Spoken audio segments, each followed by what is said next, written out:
নমস্কার, আমি মৌমিতা।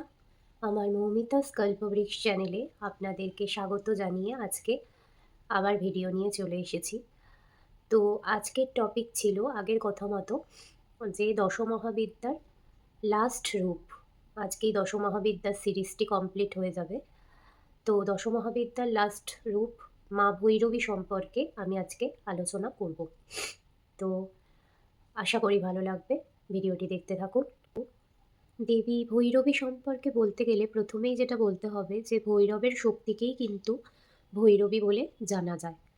দেবী ভৈরবী হলেন রক্ত বস্ত্র পরিহিতা, মুন্ডমালা ধারিণী এবং তার স্তন দুটি রক্তচন্দনে লেপিত। দেবীর হাতে থাকে জপমালা এবং পুস্তক এবং দেবী হলেন বর এবং অভয় মুদ্রা ধারিণী। দেবী পদ্মাসীনা এবং দেবী ভৈরবী কিন্তু মধু পান করে মহিষের হৃদয় বিদীর্ণ করেছিলেন। সংকট মুক্তির প্রার্থনার জন্যই দেবীর উপাসনা করা হয়।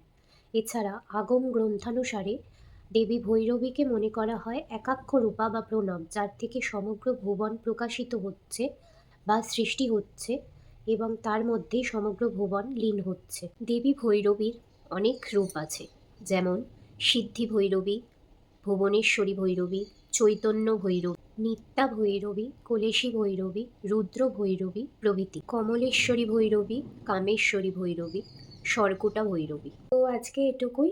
দেখা হবে আবার পরের ভিডিওতে। সঙ্গে থাকার জন্য অসংখ্য ধন্যবাদ আপনাদের।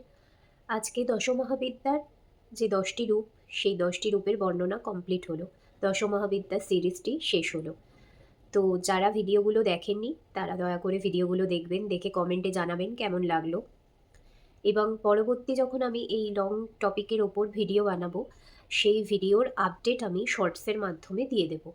তো আপনারা আমার শর্টসগুলোও ফলো করুন, যাতে করে এই লং ভিডিওর টপিক কি আসতে চলেছে সেটা সম্পর্কে আপনারা জানতে পারবেন।